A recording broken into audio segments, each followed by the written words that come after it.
that documentary on Jonathan Weygandt, I'd heard of him, but I had never heard any of the backstory that you described. Oh, it's interesting. And what was going on in, what was it, Peru that happened? Yeah, 1997, Operation Laser Strike. Operation Laser Strike. Never heard of it. So this was a classified U.S. Southcom, U.S. Southern Command operation to track narco traffic, drug traffic in Peru, Colombia, Bolivia, all sorts of South American countries. And the MACG, the Marine Air Control Group 28, was sent down alongside some elements of the Air Force and a pretty large joint program, including the CIA, to set up TPS-43 and other radar systems to track some of these narco planes. And so Jonathan Weygandt, there's still debate on whether his station was in Pucallpa, Peru, which is kind of central Peru, Iquitos, Peru, which is northern Peru, because he wasn't privy to where he was taken for this radar detachment to track the narco traffic. I personally think this is northern Peru because he just gave a lot of details about the flight time down to Peru, details about time spent on planes. So one morning, late March, early April, he is doing nighttime guard duty. And a sergeant comes up to him, I think this is Sergeant Montalegre, and says, hey, there's been a crashed craft. We need to go out and see if it's friendly. Nothing about UFOs, just a craft crash. This could be a plane. So Weygandt, Sergeant Allen, Sergeant Atkins, and about 7 other Marines all drive in a direction to go find this downed aircraft. By the time they reach the LZ, after a combination of driving and trekking, the Marines come across a ravine where about a 20 meter in length egg-shaped craft is just stuck in a granite cliff face. Probably granite. Weygandt doesn't fully know for sure what the material is, but wedged in there. There's fluid leaking out of the craft. There's what looks to be 3 hatches, one of them open with possibly a non-human arm hanging out of the craft. And this liquid is like clear, but it's viscous like syrup. And the craft itself looks somewhat metallic, but it's changing colors like purple and green. The best I can describe that is the mother of pearl effect, similar to oil on water. So Weygandt gets pretty close to the craft. It's way above him, but he gets pretty close under it. He gets the fluid all over himself. And it's to this day like removed hair from his legs. It discolored his camis or his battle dress uniform. And so after about 10 to 15 minutes at the site, and some interesting details about the craft is there was a light going around its circumference that seemed to power down. Almost seemed like the craft shut off, including a sound like a guitar amp that eventually died down. Weygandt eventually kind of came to hearing Sergeants Allen and Atkins yelling at him to, hey, step away from the craft. And during this time, he felt like, I know you and Jesse talked about Jake Barber and some of the psionics and stuff. Right. He felt like there was something in the craft reaching out to him, trying to communicate with him, trying to tell him that it was okay, don't worry, help us, but it's all going to be okay, which is really bizarre, really strange. And to this day, he has seen like these creatures, what he calls them, in his dreams that were in the craft. He doesn't know how to explain how he felt like these things were contacting him, but it's really strange. But here's where... When did he say this for the first time publicly? The year 2000 on Stephen Greer's Disclosure Project archive. Wow. So he was part of the 2000 Disclosure Briefing Project where Greer was doing some really good work getting whistleblowers together. And Weygandt's testimony was in there and has really stood out forever. He reached out to Greer because he was facing a lot of reprisals and he thought he was going to die. Wow. So there's some stuff he doesn't like talking about, and he didn't really talk about live with me, but stuff like being surveilled, having his money messed with, having, his cars tampered with, and he was just really afraid for his life, so he decided to speak out. But so, how long ago did you talk to him? I talked to him almost daily, but You talk to him daily? Yeah, he's one of my good friends. I love Jonathan. He's a stand-up guy. He's hilarious. He's great. So I talk to him all the time, but getting back to his story, so Sergeant Allen and Sergeant Atkins holler at him to move away from the craft. As soon as these Marines start heading up the ravine, and this is the most interesting part to me because, my channel's pretty focused around crash retrieval and reverse engineering, a couple of U.S. Army CH-47 helicopters fly over them. As these helicopters are getting to land in a nearby clearing, the Marines, including Weygandt, including Allen, including Atkins, are intercepted by a team of men in black camouflage. And stop me if this sounds familiar when you hear cases like Michael Herrera. A team of men in black camouflage that apprehend the Marines, strip them of their gear. Weygandt, being feisty, being like 23 years old, tries to swing at one of them, clocks him in the head. And these guys, at that point, make an example out of Weygandt, push his face in the ground, he gets more of the liquid on him, beat the crap out of him, And then out of the helicopters come a team of people ranging from rain jackets to large hazmat gear, mop gear, mission-oriented protection posture, marked and stamped with DOE, Department of Energy. No shit. And so a couple of these DOE guys in protective gear see Weygandt. They strip him of his clothes. Weygandt is handcuffed to a stretcher. His feet are gagged, and he is put on a CH-47 out of there. Doesn't know what happened to Atkin or Allens. But here's what's really interesting about the DOE. The Department of Energy has its own team. It's called the Nuclear Emergency Support Team. And this is basically a rapid reaction team that can be sent anywhere in the continental United States or around the world to react to nuclear or radiological signatures. And one of the governing bodies of NEST, the DOE NEST, Nuclear Emergency Support Team, is the 1954 Atomic Energy Agreement.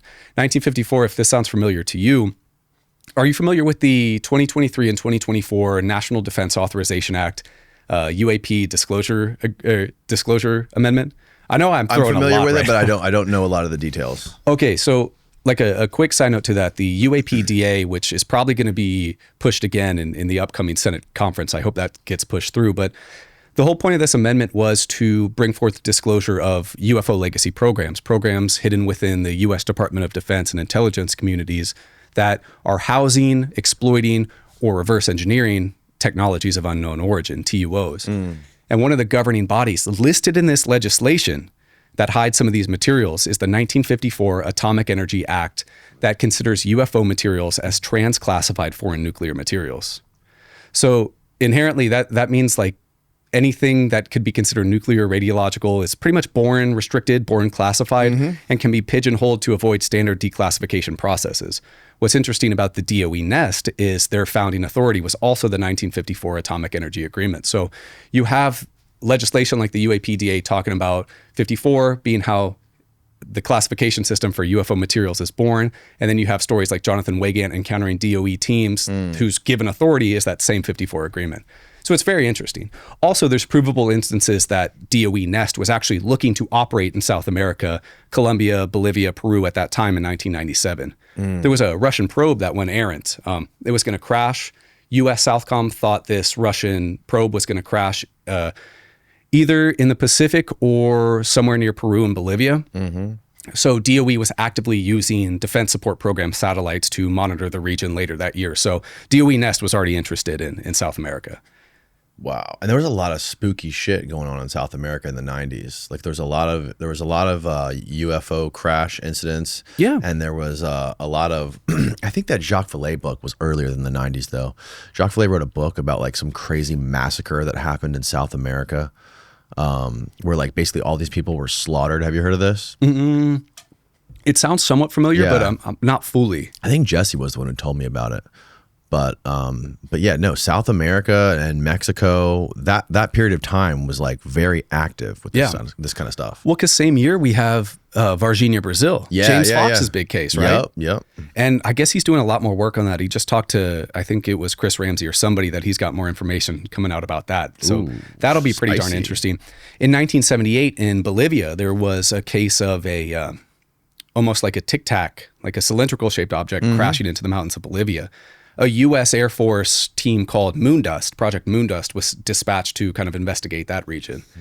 And I'm trying to think what else. In Mexico, kind of like what you're talking about, in 1974 in Mexico, there's a pretty famous kind of underrepresented crash retrieval case called Coyame, Mexico, northern Mexico, of a crash saucer that a Mexican retrieval team went to go get, but there was some sort of toxic or biological hazard in the craft that killed the entire Mexican recovery team. And then, of course, the Americans and their CH-53 Chinooks swooped in and took the craft. However, there's, of course, an argument you can make that probably maybe our guys, the Americans, took them out. But there's a South America and Central America, a ton of crash retrieval stories. Right.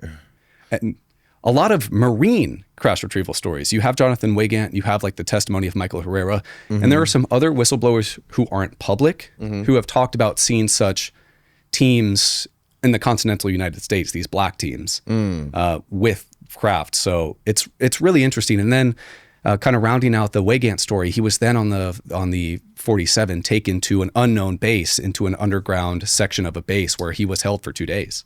And why was he the only one that was taken out of there? That's a great question. My guess is because he was contaminated with the liquid. Oh. Atkins and Allen did not get covered in the liquid. But the weird thing is Weygand didn't have any like medical tests, right? Because I've hypothesized he was taken to the NAMRU Navy Medical Research Unit 6 in Iquitos, Peru. But it's not like he was subjected to blood drawn, all that stuff. The one weird thing is he was forced to take an anthrax booster right after that, which Michael Herrera also had to take an anthrax booster after that. An anthrax booster? Yeah, and another Marine also had to take an anthrax booster in 97, which is weird that there's a lot of anthrax boosters right after crash retrieval encounters. But I think that's why he's separated. So he doesn't know what happened to Adkins or Allen at this point. But he still hasn't talking to them since? No, he doesn't like them. They don't like him. Oh, wow. Part of what's a little weird about this case is one of those two, Adkins or Allen, I reached out to both. One of them got back to me and I emailed them just cordially saying like, hey, I'd like to talk to you about your time in Laser Strike, specifically 1997 and possibly anomalous crashed aircraft. And I send emails out from my UAP Gerb email. It doesn't have my information, none of that. So I email one of them and they respond, hello, my full name. Which is, of course, like a bully intimidation tactic. And the guy just tried to call Jonathan crazy, tried to downplay him. But, you know, he did say my full name when I had never given out my information before to him, nor on my channel. That's so strange, bro. Yeah, I don't know what to make of that. Well, I know you and Dolan were talking about the subject of USO. And I know you guys brought up the underwater NRO. Yeah. But you didn't dive too much into it. So that's something I'd love to talk about because it's so intriguing. Yeah. And also really involves two really interesting crash retrieval stories. So how come I've never heard of the underwater? Is it classified or is it? Oh, yeah.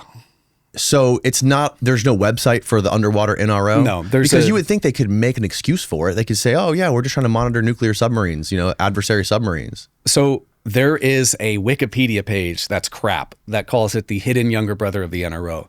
So in U.S. intelligence, you have the big five agencies, the CIA, NSA, DIA, NRO, and NGA. And then there's the hidden NURO, the National Underwater Reconnaissance Office, whose activities are seemingly more sensitive than even the NRO's.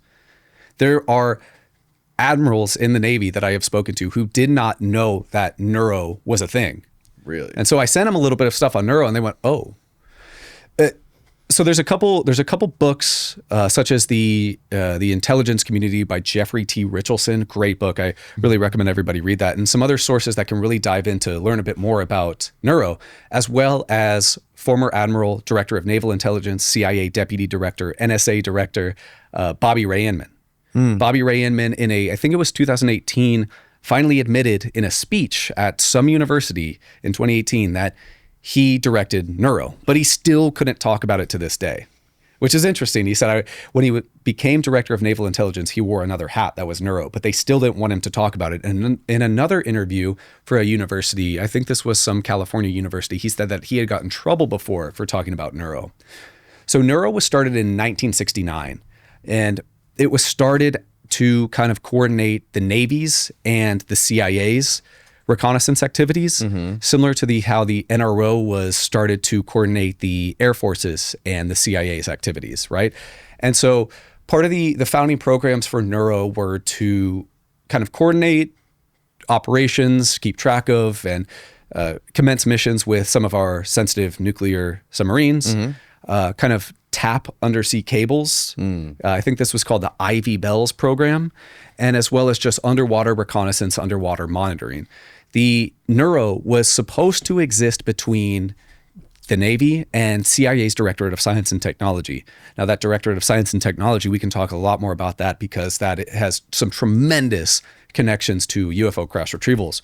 But really early on, the CIA just kind of took command of NURO, and it wasn't until 1972, 3 years after its creation, that John Warner, Secretary of the Navy, was finally put as NURO's director. But then it changed hands back a little bit because in 74, Bobby Ray Inman became director of NURO, and of course he went on to be a CIA spook. So NURO's kind of claim to fame is using vessels like the USS Halibut, USS Seawolf, the USS Jimmy Carter, the NR-1, the United States' smallest nuclear submarine, and the Glomar Explorer. Have you heard of the Glomar Explorer? Oh, yeah. Yeah, so K-129 Soviet sub crashes near Hawaii, a little bit northwest. The CIA and NURO create the Glomar Explorer to go retrieve the vessel, and I think it embarks in 1972, right? And conventional wisdom, only a third of the K129 is retrieved. Maybe more, probably more, and it might be buried up in the Pacific Northwest. But then the Glomar went on to be used by Lockheed Martin and its subsidiaries for 20 years for quote unquote deep sea mining operations and such. So the really, really, really interesting kind of connections with Nuro come with Chief Scientist of Special Projects for the Navy, John P. Craven. And so in 1964, John P. Craven was set to start the Deep Submergence Systems Project, the DSSP. And I'm sorry, there's a ton of acronyms. I'll try to spell them all out. That's something I get flack for a lot. And this was to drastically increase the Navy's deep ocean engineering capabilities. And so the DSSP gave Craven the task. We need you to be able to commence engineering and Navy operations at way bigger depths. So 1964, Craven starts the DSSP. In 1965, Craven receives a classified briefing of something called Project Sand Dollar. Sand Dollar is the earliest probably SAP within SAP within SAP we can kind of make sense of. It was a program that was hidden within a program, hidden within another program, hidden within the Polaris submarine missile program, which was oddly enough spearheaded by Admiral Rayborn, who went on to go work at SAIC, but we can talk about that later. But this program was highly classified and an itemized inventory of a collection of objects on the seafloor for national security importance, ranging from the Atlantic, just all around the world. And it wasn't just aircraft or nuclear stuff. So commencing after that briefing in 1965 on Sand Dollar, Craven, under the DSSP, the Deep System Submergence Projects, creates the DSRV, Deep Submergence Rescue Vehicle, and DSSV, Deep Submergence Search Vehicle. And these are supposed to be vehicles that kind of can satisfy the DSSP. So the DSRV, the Deep Submergence Rescue Vehicle, is supposed to be basically a submarine rescue vehicle. This was out of response to the loss of the USS Thresher. And this would be something that a submarine team can get in a small little submarine that can be transported anywhere around the world in 72 hours. Wow. It's that rapid reaction. It can be piggybacked on a vessel. Specifically, Craven says in The Silent War, his memoirs, the USS Halibut and the USS Seawolf, two Nuro vessels that he directly names to rescue any submarine crew anywhere in the world, la-di-la-di-da. And the DSSV, which is used for ocean surveying, ocean engineering, retrieval operations, and so forth. There were supposed to be 6 DSRV and 6 DSSV, the 2 submersible units built, but only 2 DSRVs were ever built, the Mystic and Avalon out of Lockheed Martin. So there were only 2 of those ever built. However, that brings me to a really interesting crash retrieval story. So the Art Bell show, right? Yes. So in 2002, I think it was about summer of 2002, a caller came on air and said, "Hello, my name is Mark. I was a former Marine diver that went on to go work on a DSRV crew." And so this guy tells the story of in 1991 or 1992, I'm getting the dates a little bit wrong, there was a survey ship in the North Atlantic, about 250 miles outside of Aberdeen, Scotland, that picked up radiological signatures on the seafloor, and that the DSRV was dispatched to go check this thing out.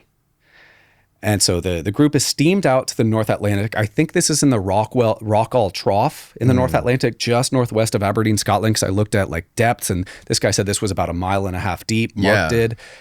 And so the team dives. So where specifically would it be again? The Rockall Trough. The Rockall Trough. Yes, Rockall. Pull up a map of that if you can, Steve. So the team dives in the DSRV, which could also be a DSSV, a Deep System Search Vehicle, one of the two, because Craven said that, John P. Craven, remember, Chief Scientist of Special Projects out of the Navy, that although there were never official missions for DSRV or DSSV because no submarines ever sunk after the Thresher, these were sent on numerous clandestine operations. Wow. If it might be a Google Earth search might be a little bit better. Well, you had it, but then you lost it. There you go. Rockall? Yeah. Hit layers on the bottom left. Zoom in on that. Oh shit, look at that. Yeah, so this was about 1.5 miles deep, so we need over 8,000 feet sea floor. Wow. And so Mark and his group are steamed out from Virginia. My guess is this is a really clandestine DSSV because the DSSV have operational depths of 20,000 feet, but were apparently never built, but used, according to Craven, for clandestine purposes to this region. The team dives. By the time they get to the seafloor, they see a large triangle wedged in the seafloor.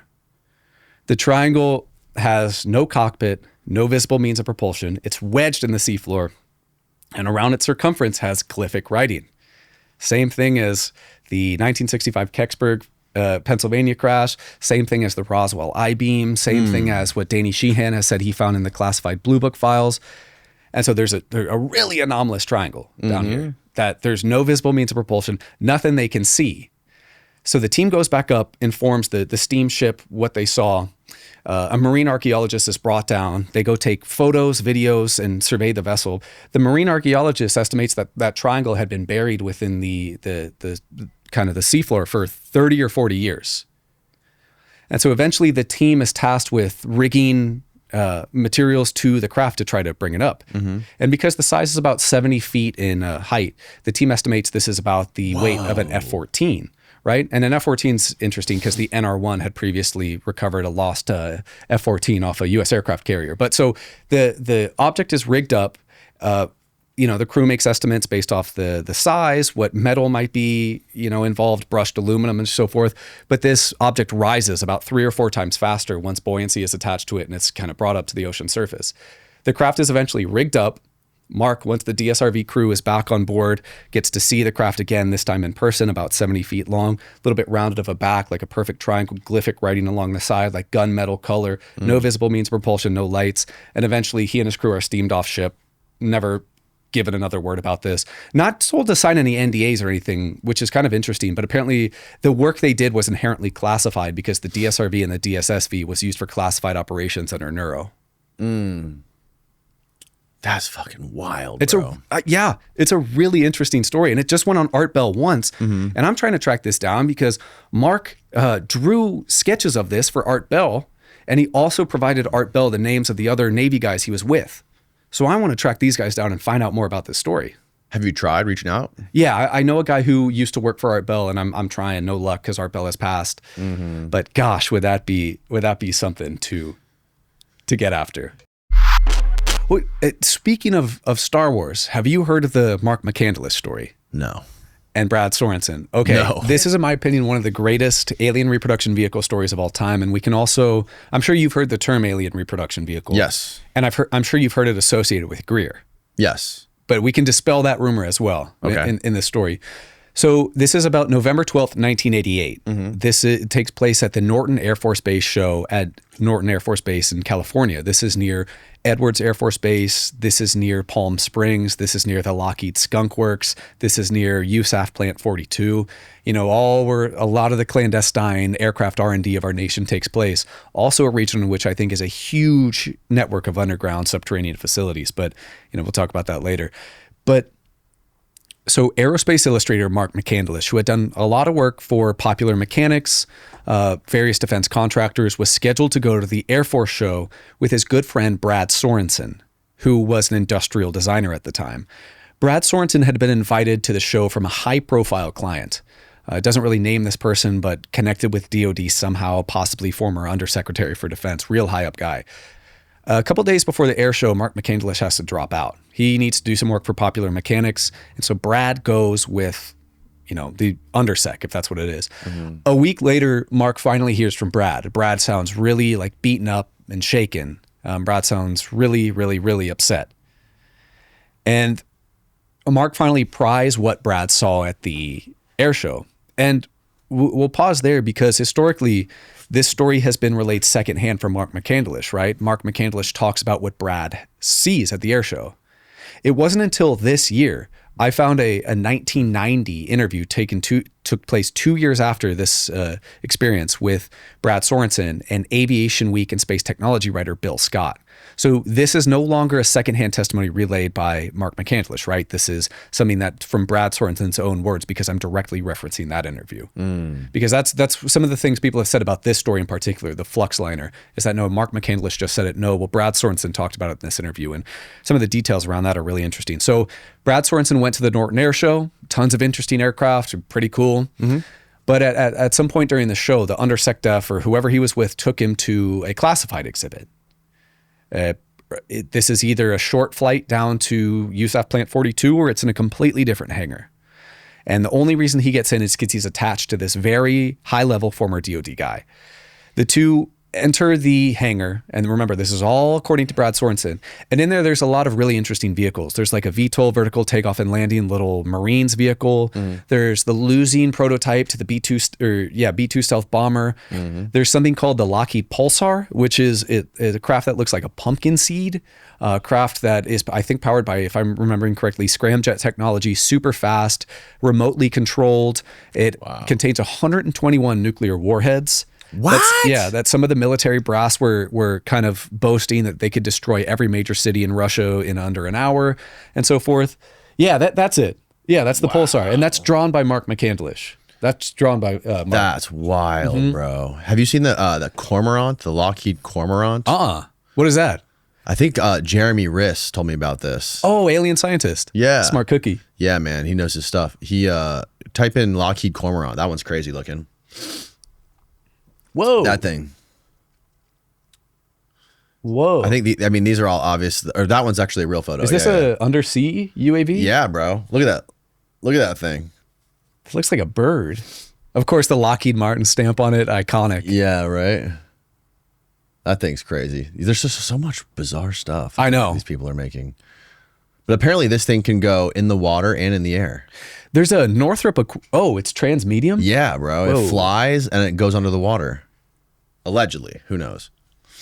That is a creepy looking vehicle. It looks like almost like a bird, but also a little sci-fi, high techy. Yeah, the more I see this stuff, bro, it just seems like there's a human explanation for so much of this UFO. I think stuff. so. Yeah. I had this guy David Morehouse on a couple times, and he worked in the Stargate program. Oh, cool. Yeah, and he came in here with like a whole presentation of classified military aircraft and reconnaissance balloons and all kinds of things that he basically explained away most of like the most famous UFO sightings ever, really, including the Phoenix Lights. He showed us like images of these giant balloons that have lights built in them, and they're like reconnaissance balloons or something like this. And it was the exact shape of the Phoenix Lights flying, like same exact size, just giant black like tube balloons. Whoa. Yeah. I agree with you that a lot of what's seen is a pretty mundane, prosaic explanation or classified military tech that a lot of it regarding on how anomalous it is, how anomalous the sighting is probably some reverse engineered stuff. Because so Brad Sorenson sees the Lockheed Pulsar, which seems like the same crazy technology as that Lockheed Cormorant. And then he's brought to the final section of the exhibit where there are 3 flying saucers stationed hovering off the ground, right? These look like a jello mold with half a dome on top. Steve, would you look up flux liner? 2 words. These things are called Little Bear, Mama Bear, and Papa Bear because they're the same craft scaled. One's about 60 feet in length to the largest about 120 feet in length. This? Yeah. You've probably seen that image before, right? I've seen this. I've seen the drawing before. Okay. Yeah, I haven't seen that. That is the flux liner. So there's a 3-star general and contracting personnel there that are showing a videotape of, I think it's the smallest flux liner, kind of bouncing jaggedly over like a desert surface before taking off at rapid speeds, just straight up. So this thing to Brad Sorenson, and Brad Sorenson hated this design because he talks nonstop in his interview that it looks like it was made by scientists, not by engineers. It looked slobbled together. There was chipped paint on it. Yeah. Those little bubbles on the outside were synthetic vision systems. They're camera arrays that to kind of create a 3D picture of where the craft going. Yeah. Those seats are F4 Phantom jump seats. So this craft was like jerry-rigged. That little ball handle right there, it's really interesting in Tom DeLonge's book, names escape me right now, Secret Machines. He talks about that same control system right there is used to control like the TR-3B like reverse engineered triangle. But so these craft are powered, I don't really understand the physics, but by like some anti-gravity capacitor array and so forth. And And the skinny that Brad Sorenson is given is that these craft were created from technology copied found at Roswell. And that I think the brass were saying that, you know, we were never supposed to have these craft. We took it from the beans. We've tried to recreate how it works. This is the best we can get it. It's basically a poor man's representation. This craft has cameras slapped on the outside and like acrylic bubbles you'd find at a Walmart. Yeah. It has jump seats from a jet. It has a Navy submarine door on the outside, right. But we have tried to reverse engineer the propulsion systems of these craft as well as possible. And these, according to Brad Sorenson, according to what he saw, these were copy vehicles taken from non-human intelligence at Roswell. What year was this again? 1988. 1988. But what's interesting here is that this craft right here, Steve, can you look up 1967 Harvey Williams? In 1967, USAF captain, Air Force Captain Harvey Williams, about 12,000 to 20,000 feet over Provo, Utah, captured an image of a flying saucer that looks exactly like one of these. But it looks like an evolution of the flux liner because it has larger acrylic bubbles. And as time passes, you'd think camera technology size would decrease and you can kind of rethink the acrylic bubbles. But this is the story of the flux liner, and Mark McCandless would draw what Brad told him because Brad didn't want anything to do with this story. So Mark McCandless would draw this. He would take this around. He would present it at Greer's Disclosure Project. He would talk. Yes, that's the first image right there, 1966, Provo, Utah. Okay, right there. That's taken by USAF Captain. If it's not Harvey Williams, I'm butchering this badly. There's a much higher definition. Yeah, that looks like it. Image same shape. Yeah.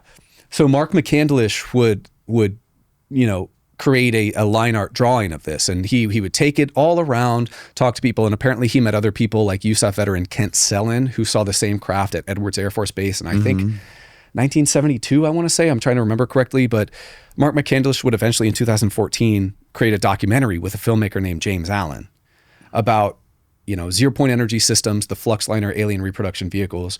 About less than 3 months before the before the documentary is to be released, James Allen gets struck with a very rare and aggressive form of cancer and dies within 3 months. And Mark McCandless ordered an autopsy report on him. So did the editor of the documentary that I've talked to.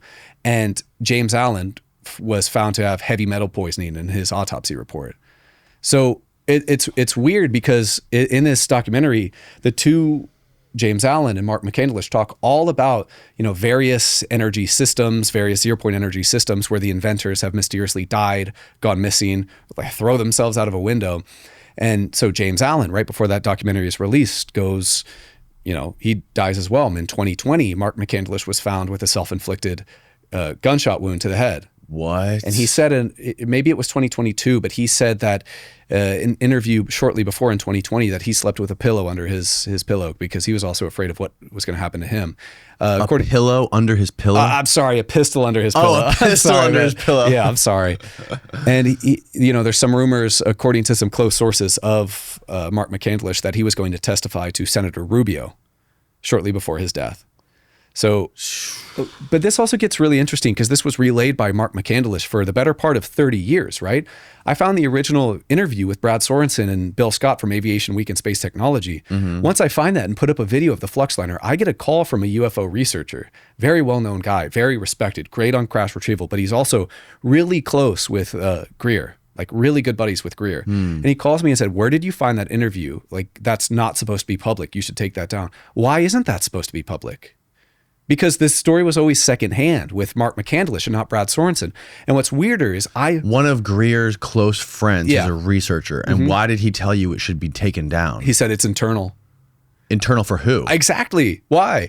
Because I messaged Brad Sorenson. I emailed. Right. And the amount of death threats that man gave me is unlimited. What man? Brad Sorenson. Oh, really? Yeah. Say goodbye to you and your family. You'll never see it coming. Mark was a stupid, dramatic fool. You're going to end up the same way he did. And then I kept pushing. Because there was some little inkling that I thought maybe there's more than meets the eye to Brad here. And so Brad kind of gave me a little bit of the implication. He may have actually worked on such a craft, saying stuff like I helped create what I saw and stuff like that. It's an incredibly intriguing case, the flux liner. Wow. Incredibly intriguing. And that's just one instance of a alien reproduction vehicle. Yeah, I wonder how many more stories there are like that of retrieving stuff under the oceans, because you don't really hear about that kind of stuff. No, there's 1967 Shag Harbor, of course, which occurred in Canada. But here's a real treat. In 1972, there was an encounter of a man who worked as a gunnery instructor at Great Lakes Naval Station near Chicago. This guy, I think he went by the pseudonym RK, related his story to Leonard Stringfield. Leonard Stringfield is one of the greatest UFO crash retrieval investigators of all time, wrote status reports 1 through 7 on UFO crash retrievals. RK claimed that in 72 at the Great Lakes Naval Station in Chicago, he was tasked to kind of deliver orders, deliver a message to, a commanding officer. So as he goes to deliver to the commanding officer, he passes into a Quonset-style hut on the premises, and in there is a large metallic teardrop-shaped craft. No visible means of propulsion. Looks like a teardrop, looks like a perfect mix between a teardrop and an egg. Very smooth, one color, and so forth. But here's what's interesting. He then meets a guy that was stationed in San Diego in the Navy. And this Navy guy said that he knew about that craft that was brought down, and that it was brought down by a naval destroyer and recovered by the Glomar Explorer north of Hawaii in 1972. Wow. There's so much ocean, man. It would be impossible to explore all that. I think we've explored more of the moon than we have of our own ocean floors. It's crazy. And if you look at, we were talking about this with Richard Dolan too. Like, you can literally turn the globe. If you look at the Pacific Ocean, you can see there's a no fucking land. Yeah. It covers up more. It's huge. It's like a massive amount of this earth is ocean. So what's interesting about the creation of Nuro, the Deep Submergent Systems Project, and all this in 1964, it seems like Sand Dollar had existed previously with an itemized inventory of everything that existed on the seafloor of national security interest. But until Craven created the DSSP following Sand Dollar, and then Nuro was created, there was no way the Navy could retrieve these items. So it seemed like the U.S. Navy had a large itemized inventory of all of these objects on the seafloor, but until Craven drastically increased the depths at which the Navy could conduct engineering operations and retrieval operations, those just sat there. Now, what do you know about that base in the Bahamas that Jesse was talking about? Oh, Altec? Altec, yeah. Is that thing still operational? Are they still doing work there? I'm not sure actually, but that brings up the point of like underwater bases, right? Yeah.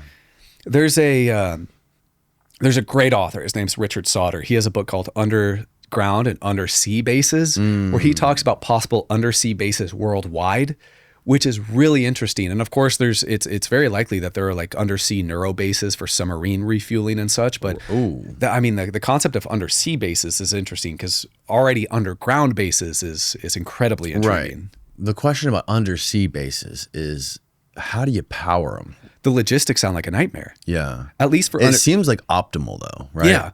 For cooling, especially if you have some sort of high temperature reactor. I mean, in the 1960s, the U.S. Army Corps of Engineers published a bunch of deep basing studies on where to place deep underground military bases throughout the continental United States, but also published a ton of papers such as like self-contained nuclear reactors to power STIFs, subterranean facilities, and so forth. Wow.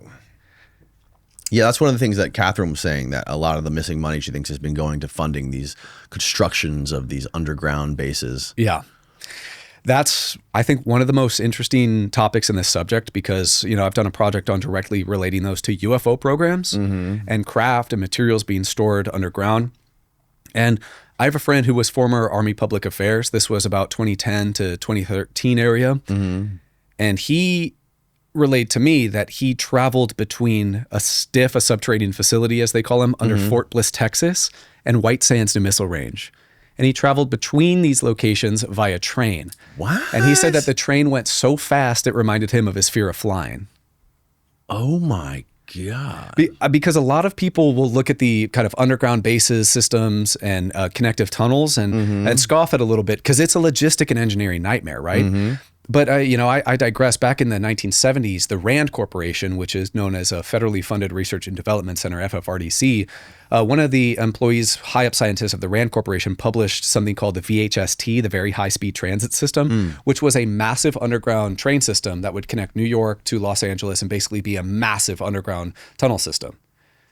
And of course, if these tunnel systems exist, I think it's highly likely we got some of that technology and ideas from the Nazis. Yeah.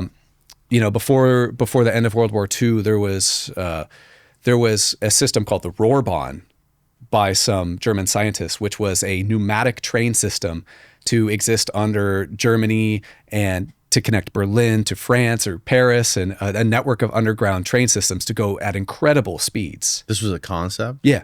But here's what's not a concept that's really interesting. So Xavier Dorsch was head of the Todt organization in Nazi Germany. The Todt organization had created the Autobahn, that famous German highway with endless speeds.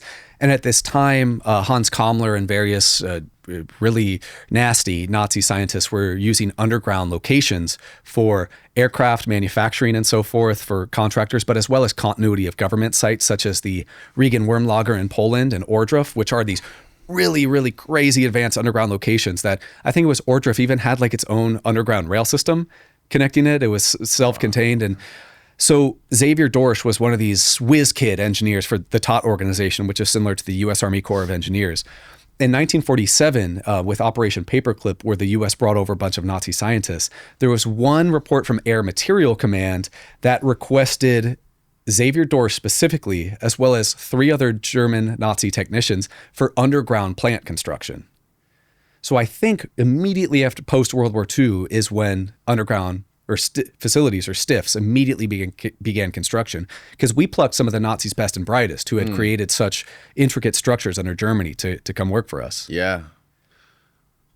That's fucking bizarre, man. And if that stuff does exist, if they are spending money on all this crazy stuff, and they have all these secret programs to recover crafts and to build underground highways and bunkers, that would explain where a lot of that money is going that Catherine Fitz was talking about, those trillions of dollars. It's not cheap, right? No, it's definitely not cheap. And the other question is who's in charge of it? Yeah. Who has control over all of it?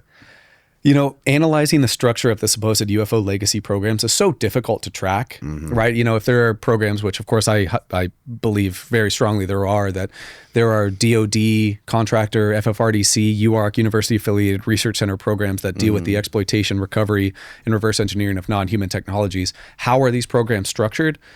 What sort of communication is done across the programs? How are the intelligence communities involved? And at the top of this, who is pulling the strings? Because it's not like this is a above board Air Force project, above board Navy project, not like a CIA project. All of this is inherently born within SAPs and USAPs, unacknowledged special access programs. Which Congress and even the executive branch to a certain degree doesn't need to be read in. You have to have a need to know to access these things. Right. Yeah, that's what Stephen Greer was explaining to me. He was explaining to me how like these top Joint Chiefs of Staff people can't even get access to some of this stuff, and and the way he was describing it to me is like, imagine if Lockheed or one of these companies like this got so much technology that advanced so much after getting all this black budget that they've basically gone off the rails so far to where they have more power than like every foreign and domestic military combined, to where they're kind of like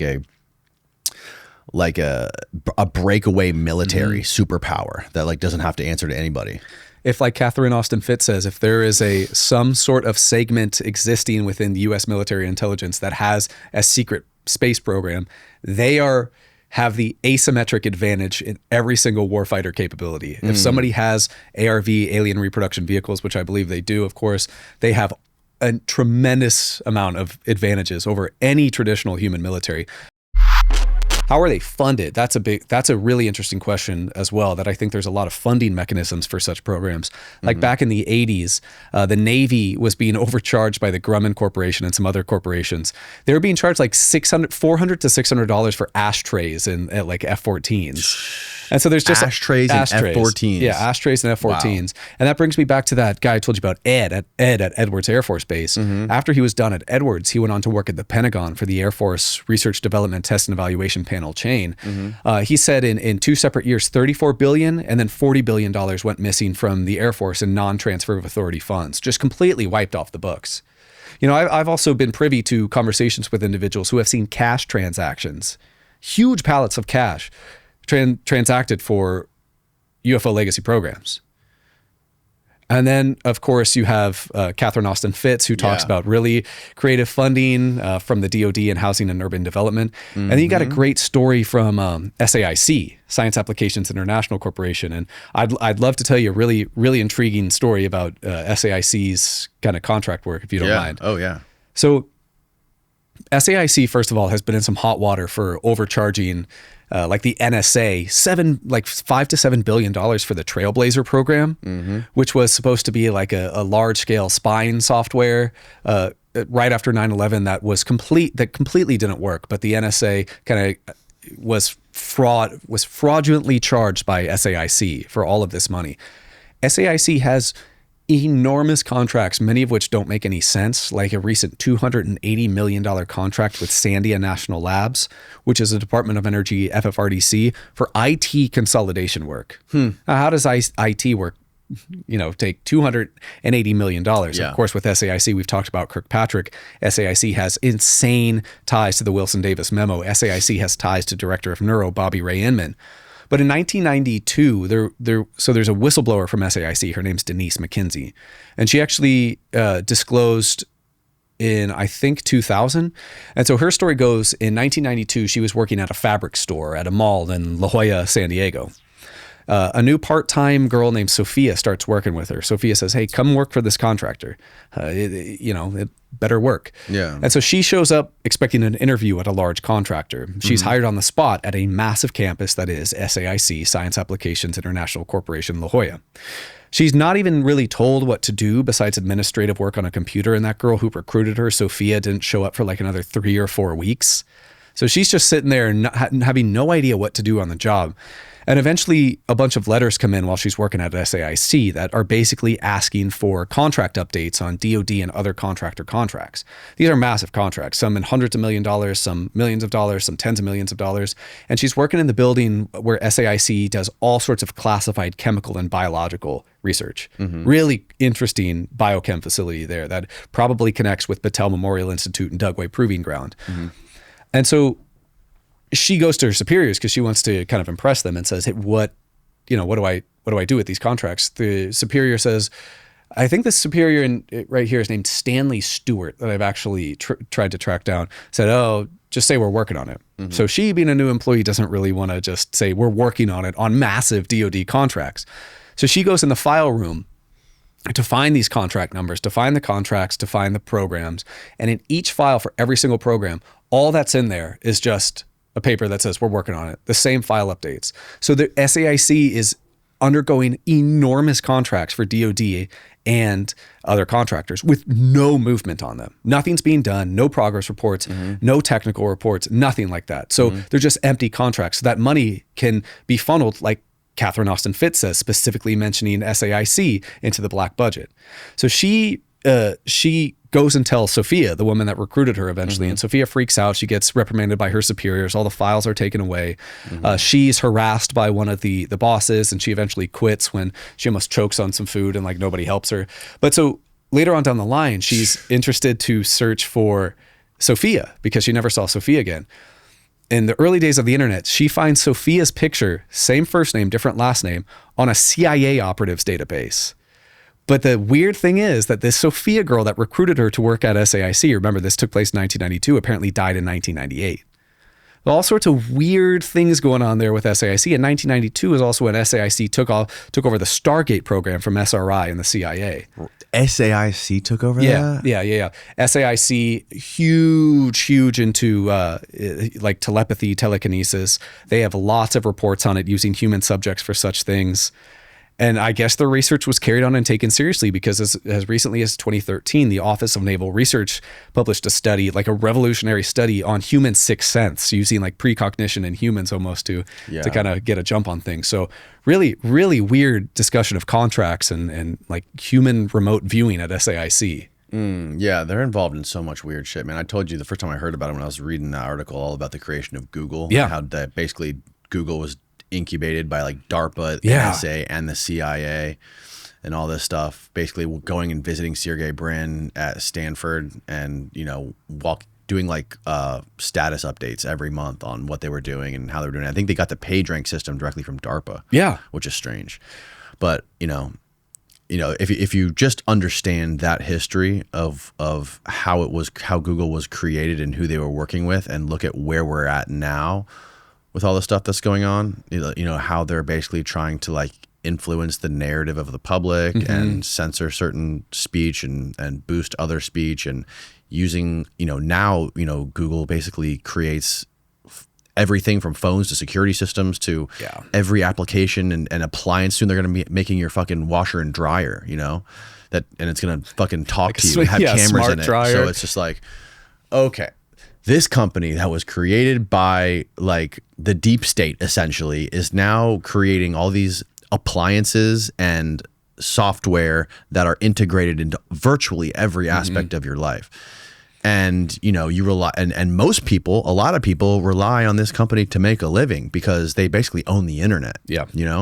That's just, I don't know where that goes, man, but I can't imagine it's anywhere good. It's a terrifying reality, especially when companies like Google, when companies like SAIC that basically helped create the internet can work hand in hand. Yeah, can influence such extreme thought narratives. I mean, SAIC themselves, they chaired the panel that testified to the Senate Select Committee on Intelligence that said Saddam Hussein had weapons of mass destruction and thus the United States needed to invade Iraq. And when no weapons of mass destruction were found, they chaired the same panel that said we investigated ourselves and we did nothing wrong, absolving the government, the intelligence agencies, and SAIC of any involvement. So they can really influence public perception in a massive way, even like DoD, high-level perception and kind of government perception. Yeah, man. You were mentioning earlier when we were talking about Corso and the day after Roswell, you said there was some writer that was like a Hollywood writer that like made up a bunch of stuff. Oh yeah, Bill Burns. Because the reason I'm curious about that is there was a bunch of stuff in that book about like Velcro and Kevlar and all these like human technologies that were found in that crash. Do you think that was added by this Hollywood guy? Or do you think that was real? Some of them were added and some of them weren't. But the distinguishing difference Corso makes in his work is like integrated circuitry and transistors and stuff. He makes the claim that a lot of these stuff weren't copied, like the technology wasn't basically seeded from craft, but we as humans had our own evolution of these technologies, and an understanding of a different variation of something like the transistor integrated circuit allowed for further advancements of our technology. Because I know Jesse talked about it with you, or I can't remember where Jesse talked about it, but he was skeptical that stuff like transistors were taken from the Roswell craft when transistors and various concepts for transistors had existed previously. And I tend to agree with that. I think if anything, that technology was likely used to bolster existing technology and not just copied. So you think that thing was a reproduction vehicle? No. So like I think that humans, let's take the transistor, for example. If a transistor was pulled from the Roswell craft, I think that humans were already working on concepts similar to transistors, technology similar to transistors, and pulling like a more advanced transistor type piece of technology off the Roswell crash may have allowed us to make quicker advancements in our current human prosaic technology because we can analyze non-human technology, not inventing technology out of the ether because we just pull it from a non-human source. Right. So more so just like copying, and not copying somebody else's homework, but taking influence from other technology on existing technologies. Right. There's still a lot of questions with Corso, right? Like there's a lot of rebuttals for most of that technology created. I mean, even passive night vision systems, Colonel John Alexander, who I have my problems with. Yeah, night vision was another technology they found in the crash. Well, Corso said that there was an eye film on the beans, and that's where passive night vision systems were pulled from. That's a very big claim. But what's interesting to me about this is in the manuscript, it was just made for his grandchildren, right? It wasn't made for public consumption. It was made for his family. So it's not like he's trying to sell this story to a huge world, because there's massive differences in the manuscript versus the book. The book talks the first chapter about Corso sitting like Isaac Newton under a tree, like thinking about the Roswell crash, basically placing himself there. No, the manuscript is super dry. It repeats itself dozens, if not hundreds of times, but it just is basically Corso's words actually from Corso and not with added fluff. Like in the book, there's one like senior intelligence or DOD official that Corso basically convinces to, perform a self-inflicted gunshot wound with. Like Corso acts so tough to do that. That's not in the manuscript. That's fluff nonsense to make something sell to Hollywood. So there's a lot of added information that I really understand why people take Corso so skeptically if all they've read is The Day After Roswell. Right. What is your take on John Alexander? John Alexander, I don't know. What I think the most interesting example of where John Alexander was present was 1985 at the Advanced Theoretical Physics Working Group that was held at BDM's facility in McLean, Virginia. Right? So this was an event that Oki Shannon, if you've heard of Oki Shannon, he was director of like special projects at Los Alamos National Labs. And he is mentioned multiple times in the Wilson Davis interview. In 1985, he went to attend this event at BDM McLean. This event was classified using DOE controls, right? Which is really interesting. A lot of it was ran by John Alexander and at that time, new BDM board member, Albert Stubblebine, who had just left U.S. Army INSCOM for BDM in 1984. At this conference, there was so much talk about UFO reverse engineering programs, conducted through speeches and organization by Alexander, including a massive mention of I think it says like huge engineering project under Bobby Ray Inman. And of course, that's somebody we talked about. That's the guy, right? No, Bobby Ray Inman is the Nuro guy. He's the CIA guy. He's the NSA guy. He's the SAIC guy. He's the Wackenhut guy. Oh, wow. Okay. He's one of the main villains of this entire story, I'd say. Something I forgot to tell you about is in 1989, he talked to NASA mission specialist Bob Eschler. Bob Eschler called him. Somehow they got in a relationship and were talking to each other, and Bob Eschler basically asked if recovered UFOs would ever become available for technological research. And what's interesting is this phone call is recorded, so you can actually listen to it. And Bobby Ray Inman does the whole I know nothing about that, but directs Eschler to current CIA DS&T, Directorate of Science and Technology, Deputy Director Everett Hindman. Says, if you want to know about it, go talk to Hindman. So Eschler talks about Hindman. Hindman freaks out, says, no, don't talk to me, nothing there. Hindman was also director of the NRO Program B and was actually one of the first heads of Pine Gap when it opened up in the 70s. In 2023, a UFO researcher, RGH UFOs, emailed Hindman, and I wish he would get back to me, but he's never responded to me.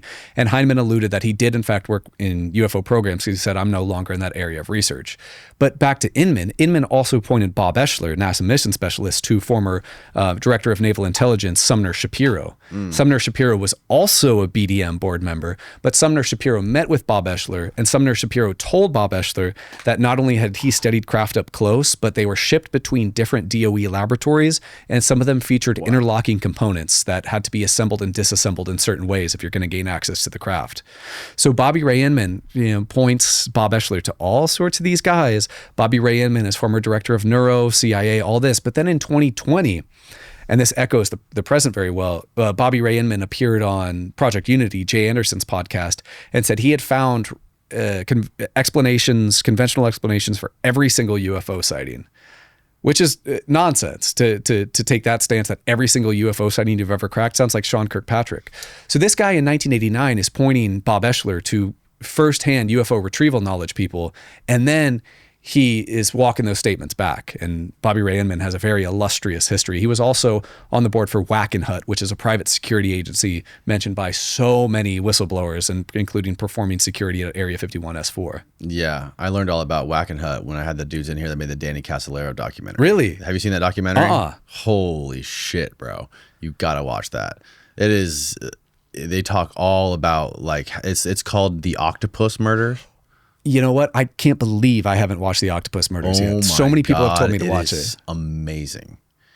It basically explains how, like, all of these things are connected with Wackenhut, the CIA, and all of these different scandals that have ever happened, from like Watergate to like Iran-Contra and all this stuff. It's all a part of this big fucking crazy deep state blob octopus, and all these tentacles are attached to one another. And Danny Casolaro got to the bottom of this thing, and he was found with his wrists slashed in a bathtub in a hotel room.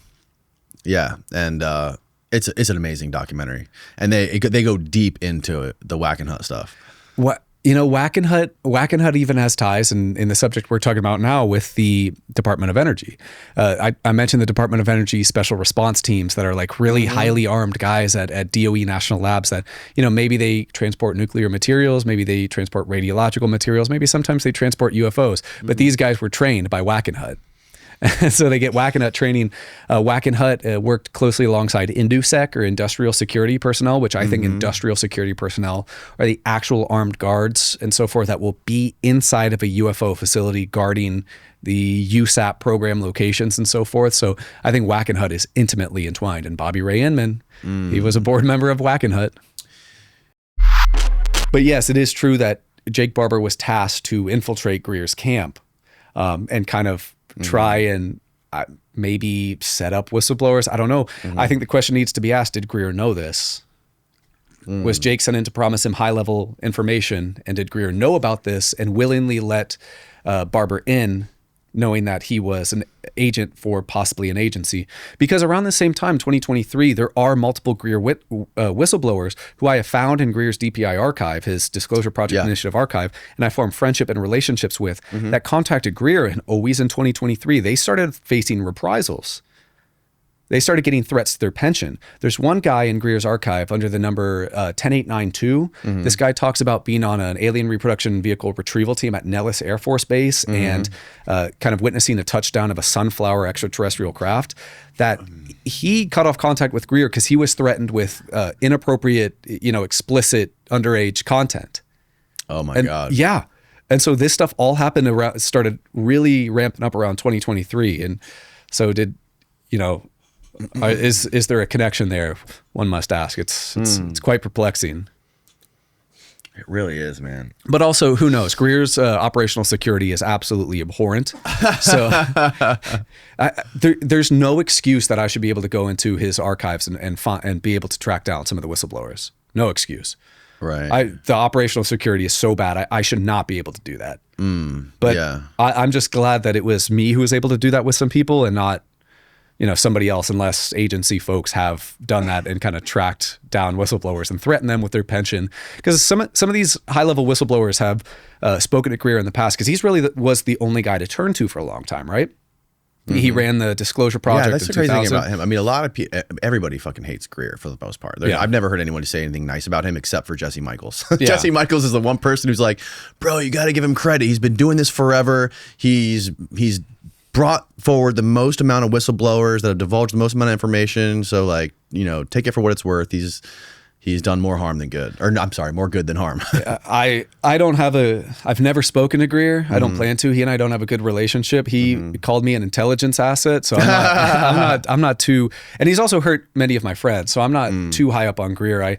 I think that he kind of has his own vested interest in a lot of the testimonies he receives. I think he treats whistleblowers that come to him like his whistleblowers. Yes. Instead of their own autonomous people that should be directed to, people like David Grush to disclose to, or Senate Select Committee on Intelligence. And so I think it's very complicated, but I'm not a huge fan. I don't really like being called an intelligence asset or him hurting my friends. No, there's definitely some personality quirks there. But what I would like to see is, how he always calls out Lou Elizondo? Yes, he's got this crazy. There's this crazy dynamic between him and Lou Elizondo, and I'd love to hear what you think about that. I would rather err on the side of pushing for disclosure instead of trying to get into interpersonal problems and so forth, especially a character like Lou, who is surrounded by a lot of controversy. Yeah. I do think, and all I'll say is I think more questions need to be asked in documents FOIA'd about his time at CIFA in the early 2000s, the counterintelligence field activity. Oh, yeah. On a pedestal of high level whistleblowers, I put David Grush and then others. But I don't like to engage in the drama, but I would like to see a debate between those two, Greer and Elizondo. That would be really fantastic and interesting to see. Because Greer always calls Elizondo a asset, basically, a disinformation asset. Well, don't they have the same lawyer? Isn't Danny Sheehan represent both of them? Yeah, Sheehan used to work for the Disclosure Project. I don't know if he still does. A lot of people used to work for the Disclosure Project. Leslie Kane, the article of the 2017 New York Times article, she used to work for Stephen Greer back in the early 2000s. And I talked to her I snuck my way in back in November by the UFO hearings into the Disclosure Fund event. And I talked to her a long time. She's brilliant. Leslie? She knows quite a bit, but she even used to work with Greer. And I think back in the day, Greer had a little bit of a different mindset. I think maybe some of the problems with him arose more in the future, but that drama between the two is pretty interesting. Yeah, man. When you start to paying too much attention to like the personalities and like the UFO celebrities and the drama, you start to get like lost in this whole thing. And I think it's probably intentional. And then the combination of like Twitter, people on Twitter, you know, arguing about who's right and who's wrong, and then you mix in the fact that everyone's trying to sell a book or a documentary or a movie, and they're building their careers on this stuff. You know, I'm not innocent of it. I do podcasts. I make money on podcasts about UFOs. So I try not to make it my whole personality and my whole identity as much as I possibly can. But, you know, there's just so much fucking bullshit to go through, bro. And especially official nonsense like Dr. Sean Kirkpatrick, the head of AARO, who is fraught with a lot of really weird past. So you're familiar with Dr. Sean Kirkpatrick of AARO, right? Well, Sean Kirkpatrick has a very checkered past before AARO and pretty interesting future after AARO. So Sean Kirkpatrick gets a hold of AARO in like 2022. AARO reports to the Undersecretary for Defense for Intelligence and Security. This at the time is Ronald Moultrie, who was both on the board for Battelle Memorial Institute. Oh yeah, I want to talk about them. Oh, absolutely. The MITRE Corporation and like a group called the Better Angels, which is funded by the Carlyle Group, which is a huge big money group. Yeah. So Kirkpatrick and Moultrie famously in 2022 kind of debunked the subject of UFOs and so forth. Kirkpatrick used to be a senior research scientist for SAIC, Science Applications International Corporation, even published with them quite a few times. In 2022, AARO engaged in contracts under the DoD for AARO support services with a company called Sandcorp. Sandcorp, one directive is to stop whistleblower leaks. Oh, wow. And I recently tweeted about this. I have the exact contract number, but AARO is getting in contracts with companies that specialize in whistleblower leaks. But I want to focus on what Sean Kirkpatrick did after AARO. You know, he leaves AARO in a tirade, oh, nobody likes me, all that, really whiny. And then he goes on to work at Oak Ridge, which is a Department of Energy, FFRDC, federally funded research and development center. That's where he works now? No, not now. Okay. But we can talk more about FFRDCs because when people talk about UFO legacy programs like joint United States government contractor like Air Force and Northrop Grumman UFO programs, the missing link there is the FFRDCs. This is stuff like the MITRE Corporation, the Aerospace Corporation, Triad National Security run by Battelle, the Oak Ridge, Sandia National Labs, Lawrence Livermore. But so Kirkpatrick goes to work at Oak Ridge. He also joins Georgia Tech's, let me see what it's called because I wrote this down. I can't remember, but he went on as Georgia Tech Research Institute, UARC, a university-affiliated research center, as basically a senior consultant, a senior research consultant. A UARC, a university-affiliated research center, is the university counterpart to the FFRDCs, the federally funded research and development centers. What these two institutions are corporate and university systems that are semi-private, but mostly kind of DoD and government owned. That's why one of my big theories is that a lot of these programs operate with the subject matter experts and R&D wizards being these FFRDCs because they're not fully, it's not like a contractor fully removed from United States government or United States DoD. The FFRDC is a corporation still attached inherently to US government. Oh, interesting. And we can talk a little bit more about that because there's a lot of interesting ties, such as like this can harken all the way back to Kecksburg and Dr. Eric A. Walker and a lot of that good stuff. But additionally, since 2025, Sean Kirkpatrick, he had formed his own LLC called Nonlinear Solutions. And as of 2025, Nonlinear Solutions is contracting for the MITRE Corporation for U.S. Space Command. And what's interesting there is in some FOIA documents by a Twitter user named TagOM, in 2023, Kirkpatrick met with senior officials at U.S. Spacecom to brief them on UFO response and recovery and material transfer. So, you know, what are the very strange connections there? AARO stinks to high heaven. They also are, AARO's also a Lion organization. You know, they published the AARO Historical Report Volume 1, nonsensical report. I hope somebody who's read the cleared report, the classified report, can tell us why there's no better explanations than the public report, because the cleared report I've heard is just as nonsensical. But there's testimonies that are lied about in there. A very specific example is Michael Herrera. We got Michael Herrera's memorandum for record with AARO because in the AARO Historical Report Volume 1, it talks about Michael's testimony. It says like a U.S. Marine encountered an extraterrestrial vehicle in U.S. Special Forces. First of all, Michael never said extraterrestrial vehicle. He always thought this was a man-made vehicle, Right. and never said U.S. Special Forces. He just said unidentified Special Forces. And the memorandum for record, that proves that he never said extraterrestrial or U.S. Special Forces. So if Arrow's lying about details that small to make a whistleblower seem a little bit less credible, what else are they lying about in that? And why are they working with whistleblower protection? And why is Sean Kirkpatrick going on to work under MITRE and so forth? These are all questions that must be asked. Is Arrow honeypot? Why is Tim Phillips, the deputy director of Arrow, badmouthing David Grush on LinkedIn? These are all strange. I talk about the FFRDCs and UARCs. Remember when we had the November House hearings? The Senate also had some UFO hearings with Arrow. At the end of 2024, Dr. John Kozlowski, now Arrow director, said Arrow is now working with FFRDCs and UARCs. What are they doing with them? These are all interesting questions. Yeah, it's interesting to see who doesn't like who and who's saying what about, these other whistleblowers. That's a mess. I mean, it definitely looks good for David Grush that this guy is, saying bad things about him. Because, he's not involved with any that. Obviously, that guy is not, if he's making up and they're manipulating Michael Herrera's testimonies to make him seem more discreditable, there's definitely something there. The more of this stuff I hear, it's just like, it seems like all of this stuff all this stuff from sci-fi movies are becoming reality. Yeah. Like the Jake Barber stuff sounds exactly like psionics. Stranger Things. Yeah.